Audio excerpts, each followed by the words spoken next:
Hey guys, this is Money Value. My name is Olga. Happy Friday, everyone! It's the end of the week and I'm back with the recent news. January showed us that this world has a lot of surprises left, and I'm getting the feeling that the worldwide pandemic won't be the last one. Anyway, this time I'm gonna start with something that left thousands furious. Robinhood paused the buying of several shares including American Airlines Group, AMC, BlackBerry, Bed Bath & Beyond, Castor Maritime, Koss Corporation, Naked Group, Nokia, Sandel Growers, Stussy Roll Industry, Trivago NV, and GameStop. It then commented that the reason was in the market volatility and called on all the users to join. Robinhood learned that they recently revamped and extended. But where does this volatility start? As you can see on the example of three companies, Nokia, AMC, and GameStop, the graphs look more like drawing of 3-year-old. No wonder Robinhood had concerns. Anyway, the answer is in the actions of small investors. And I don't mean kids. Literally, it's just a struggle between the major hedge fund, e.g. Melvin Capital, and the group of stock traders. I guess no one expected so-called amateurs to be a serious threat to a huge hedge fund or the stock market itself. The users have become more active than ever on the internet. They encourage each other to hold AMC and other stocks to show them. There are also several memes trending. For example, the one you can see on the screen right now. That's the one explaining what's going on now. I guess it's Reddit users versus Wall Street. What's your bet? All started with GameStop. You know, when the company is going through a rough time, it usually becomes a subject of short selling. Professional investors borrow shares of stock to sell and then buy back later so they can return them when the price goes down. But this time, one of the largest hedge funds making money on GameStop closed out the position and deleted its Twitter account. I'm talking about Melvin Capital. The thing is, retail traders push up the share price of the game retailer and other companies this hedge fund had bet against, and when its price went up, the hedge fund was obliged to buy the shares. The young investors mostly discussed it on Reddit and Facebook. As a result, the shares ballooned more than 400% this week and nearly 1,750% this year. Oh, and our ex-richest person didn't miss all the fun. Elon Musk tweeted, "GameStonk," which only made the users more active. Okay, Robinhood restraining the sales of several shares is not the only consequence of Reddit blood. TD Ameritrade and Charles Schwab raised margin requirements on Wednesday. Robinhood did so too. But the traders, while being mad at Robinhood for hovering over, should remember that boycotting is not the best answer. If they do, Robinhood might bankrupt, and who knows what's gonna happen to all accounts. But some users don't seem to care, and there was a class lawsuit filed. Hundreds of people are eager to be added to this suit.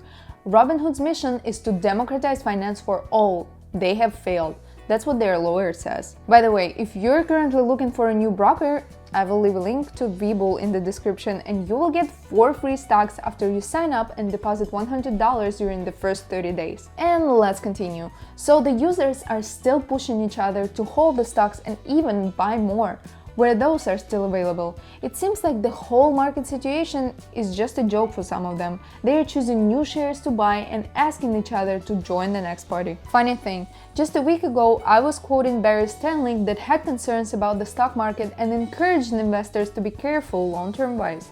And now, look what's going on. It would be an exaggeration to say that Reddit is the only thing that happened to us recently. Tesla has finally updated Model S, especially the interior. It's the first redesign since 2012. They say the new cockpit is more in line with Model Y and Model 3. And there is also a larger display and screen for passengers in the rear. Deliveries will begin in April, but as for now, here's the stock price update. Currently, shares are trading at $835. They fell down to $815 on Thursday morning, but I guess given the circumstances, no need to explain why. As for Elon Musk, he hopes that people aren't too upset if they bought the old model last month, saying that this one is $10,000 more. Oh, and they shared the new photo during the presentation where they also mentioned the Q4 results.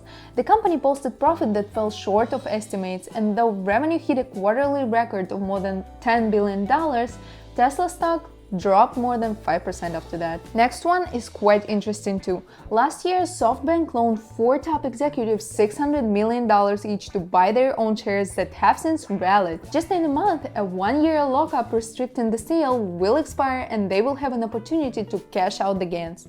But 3 of them stepped down as directors, which made several investors wonder if it has anything to do with not wanting to share the information about the loans.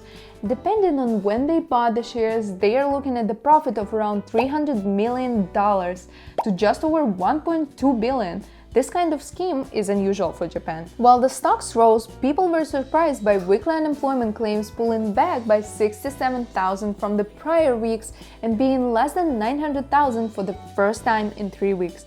It is still extremely high compared to the pre-pandemic levels though. However, not everything is so perfect. US gross domestic product grew for a second straight quarter in the final 3 months of 2020 as a result of weakening consumer spending. As they said, the US economy contracted at a 3.5% annualized rate in 2020 for the biggest drop since 1946. Apple stock also fell after Tim Cook claimed that he expected a second quarter deceleration in wearables and service sales growth, overshadowing fiscal first quarter revenue and earnings that topped expectations. Facebook was doing better, however, their shares gained on Wednesday after the company topped user growth, sales, and profit estimates but warned about significant uncertainty over the ad environment in 2021 amid the pandemic. Later, the stock went down to $265 though. Remember I mentioned that you might be interested in checking out alternative energy companies? That's because the new Biden administration is about to use $2 trillion to support renewable energy infrastructure and build a greener future. NIO stock, and I'll remind you, I've already done their analysis, rose about 6% on Friday, and it is now the world's 5th most valuable car maker with market value of approximately $100 billion. Moreover, 3 of the top 5 most valuable automakers are EV makers, namely Tesla, BYD, and NIO Limited.